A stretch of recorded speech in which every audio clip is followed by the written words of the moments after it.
नमस्कार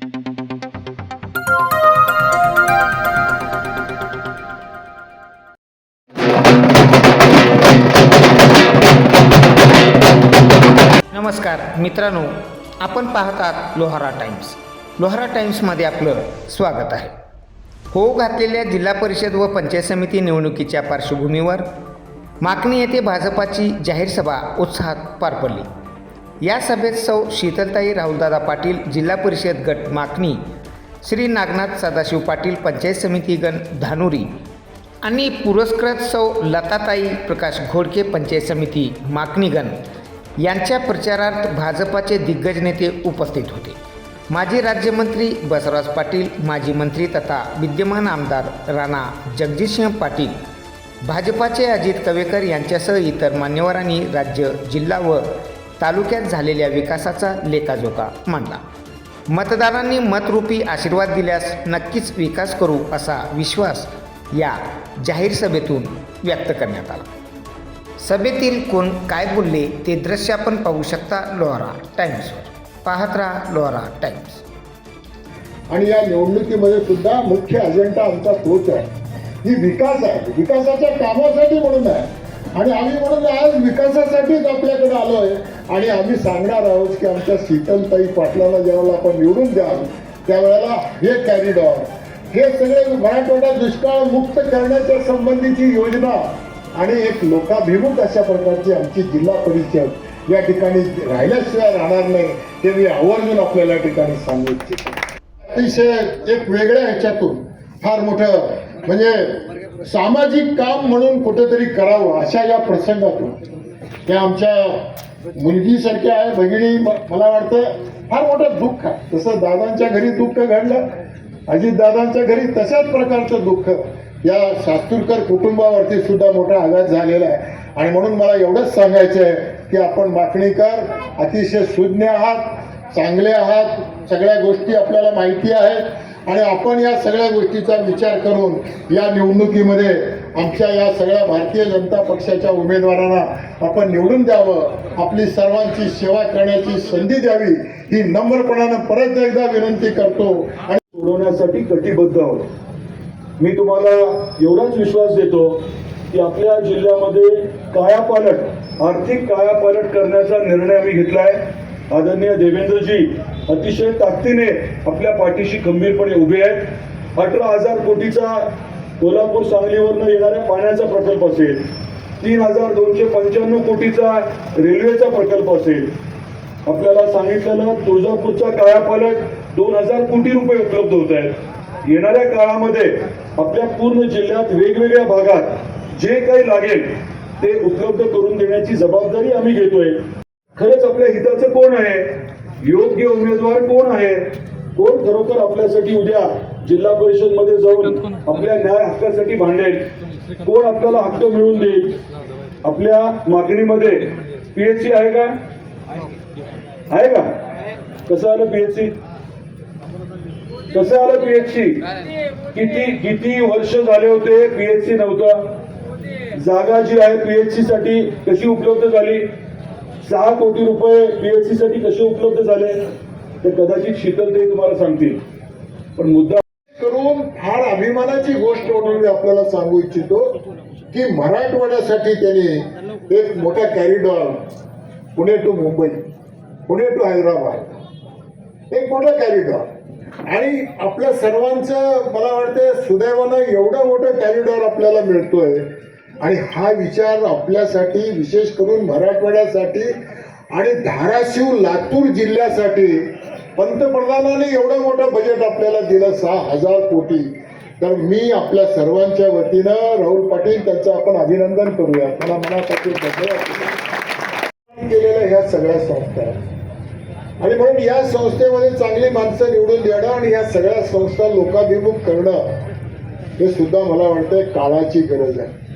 आणि म्हणून आम्ही लोकांनी की या ठिकाणी आज आपण पाहतो की देशामध्ये आदरणीय नरेंद्रजी मोदी साहेबांचं एक नेतृत्व आपल्याला लाभलेलं आहे आणि त्या नेतृत्वामुळं आज ग्रामीण भागाचा विकास, अर्बन भागाचा विकास मोठ्या प्रमाणामध्ये या ठिकाणी होत असताना आपल्याला दिसतं. अनेक सगळ्या गोष्टीचा विचार करून निश्चितपणाने येत्या 7 तारखेला भरघोस मतदान कराल एवढंच सांगतो आणि या ठिकाणी थांबतो.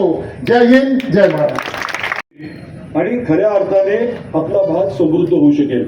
त्यामुळे तुम्हाला अतिशय विचारपूर्वक या बाबतीतला निर्णय घ्यावा लागणार आहे. शेतकरी म्हणून पाण्याच्या बरोबरीने आपली दुसरी अपेक्षा काय असते? लाईट. लाईट आपल्याला रात्रीच लागते ना शेतकऱ्यांना, दिवसा कशाला पाहिजे? आपली मागणी आहे ती दिवसा लाईटची, आणि देवेंद्रजीने आपल्याला त्याच्या बाबतीतला शब्द दिलाय. महाराष्ट्रामध्ये अनेक ठिकाणी आता शेतकऱ्यांना दिवसा 8 तास वीज मिळायला लागली, आणि पुढच्या काही महिन्यामध्ये पूर्ण महाराष्ट्रातल्या सर्व शेतकऱ्यांना 8 तास दिवसा लाईट मिळेल हा शब्द आम्ही दिलेला आहे. कुठली योजना आणू शकतील, कुठले पैसे आणू शकतील, याचा निश्चितपणे आपण सर्वांनी विचार करण्याची गरज आहे. इथे माता भगिनी जरा कमी संख्येने आहेत. मगाशी बोलताना मी सन्माननीय भगिनी म्हटलं, परंतु लाडक्या बहिणी म्हणायचं राहिलं. लाडक्या बहिणी कोणाच्या? देवाभाऊंच्या. लाडक्या बहिणी कोणाच्या? शिंदे साहेबांच्या. लाडक्या बहिणी कोणाच्या? अजित काकांच्या. मुद्दा मी अजित काकांचा उल्लेख केलाय, नंतर परत मी बोलेन. महत्वाचा विषय काय आहे? आपलं सरकार अडीअडचणी समजून घेतं, कारण आपली लोक आहेत. आपल्या लोकांच्या अडीअडचणी समजून घेऊन, जसा आपला स्वतःचा घरचा वारपी असतो, तो 2 घास आपल्याला जास्त कसे मिळतील बघतो, वाढताना जरा गोडधोड थोडंसं जास्त आपल्याला वाढतो. त्याच पद्धतीने आपल्या अडचणी समजणारा आपला वारपी आहे, आपला हक्काचा माणूस आहे. आणि एवढं चांगलं नेतृत्व जपण्याचं काम आपण सर्वांनी करावं. लातूरकर म्हणून मला त्यांचं कौतुक वाटतं. एक विकासात्मक, एक अभ्यासू नेतृत्व, फक्त बडबड करणारा नाही, भाषण करणारा नाही, तर प्रत्यक्षात आपल्या विकासाची काळजी आणि मनात एक काहीतरी उद्दिष्ट ठेवून करणारा एक कार्यकर्ता, एक नेता आपल्याला भेटलेला आहे. आणि त्या नेत्याला साथ देण्यासाठी आदरणीय शीतल काकींना आणि घोडकेताईंना, ज्यांचं चिन्ह कप बशी आहे, आणि नागनाथ पाटील साहेबांना आपण बहुमतानं निवडून द्यावं अशी विनंती उपस्थित सर्वांना करतो आणि थांबतो. जय हिंद, जय भारत. जिल्हा परिषद पंचायत समितीच्या होऊ काढलेल्या निवडणुकीच्या संदर्भात ही आज आपली शेवटची सभा आहे. शेवटची सभा, शेवटचं आव्हान व तुमचा शेवटचा विचार.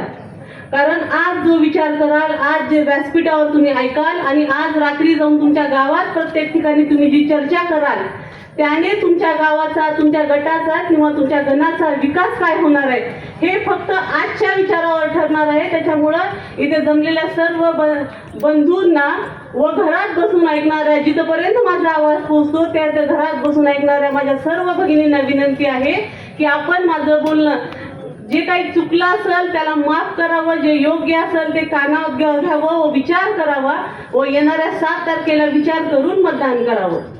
प्रतिमचंद्र लेखे में वर्धिष्णु विश्ववंदितात शाह सुनो शिवशेषा मुद्रा भद्राय राजते शाह सुनो शिवशेषा मुद्रा भद्राय राजते. जिथे शुभत्व उभे राहतात, जिथे शुभत्व उभे राहतात तिथे बंद मरते भल्या भल्यांची मती. जिथे शुभत्व उभे राहतात तिथे बंद मरते भल्या भल्यांची मती. अरे मरणाची कुणाला भीती, अरे मरणाची कुणाला भीती, आदर्श आमचे राजे शिवछत्रपती. अरे मरणाची कुणाला भीती, आदर्श आमचे राजे शिवछत्रपती. छत्रपती शिवाजी महाराज म्हणजे कोण? 36 हत्तींचे बळ असणारे, 36 हत्तींचे बळ असणारे, त्रस्त मुघलांना करणारे, त्रस्त मुघलांना करणारे, परत न फिरणारे, ही जगात जाणणारे, शिस्त प्रिय बाबाने दत्ते ही जिजाऊचे पुत्र, हो महाराष्ट्राची शान, हो हार न मानणारे, राज्याचे हितचित्त, दत्ते तानाचा म्हणजे छत्रपती शिवाजी महाराज. अशा रणनीतीचे वाटत मला मानाचा मुलगा, मानाचा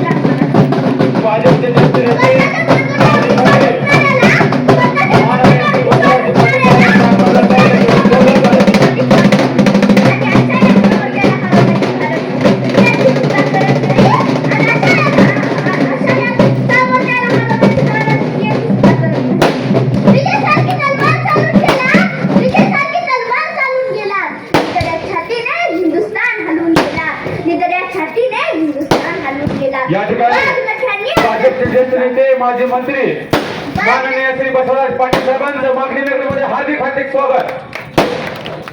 वाघनख्याने अफजल खानाचा कोथळा फाडून गेला. वाघनख्याने अफजल खानाचा कोथळा फाडून गेला. अवघ्या मुठभर मावळ्यांना घेऊन हजारो शैतानांना लढून गेला. स्वर्गात गेल्यावर देवानी त्याला झुकून मुजरा केला. स्वर्गात गेल्यावर देवानी त्याला झुकून मुजरा केला. असा एक मर्द मराठा माझा शुभा होऊन गेला. असा एक मर्द मराठा माझा शुभा होऊन गेला. ओम ओम बोलल्याने मनाला शांती मिळते. साई बोलल्याने मनाला शक्ती मिळते. राम बोलल्याने पाप मुक्ती मिळते. आणि जय शिवराय बोलल्याने आम्हाला 100 वाघांची एक होते शिवाजी भीती नव्हती त्यांना जगाची, चिंता नव्हती परिणामाची, कारण त्यांना साथ होती भवानी मातेची. आणि आई जिजाऊंची. त्यांची जात मराठ्यांची देशाला लाट आणली भगव्याची आणि मूर्खमेढ रवली स्वराज्याची. म्हणूनच म्हणतात जय भवानी जय शिवाजी. म्हणूनच म्हणतात जय भवानी जय शिवाजी. सागराचं पाणी कधी आटणार नाही. माऊलीची माय कधी झुकणार नाही. सागराचं पाणी कधी आटणार नाही. माऊलीची माय कधी झुकणार नाही. हा जन्म काय हजार जन्म झाले तरी नाथ शिवरायांचा कधी सुटणार नाही. थोर तुमचे कर्मची जाऊ उपकार कधी ना सुटणारे. चंद्र सूर्य असेपर्यंत नाव तुमचे ना मिटणारे. एवढे बोलून माझे 2 शब्द संपवते. जय जिजाऊ जय शिवराय.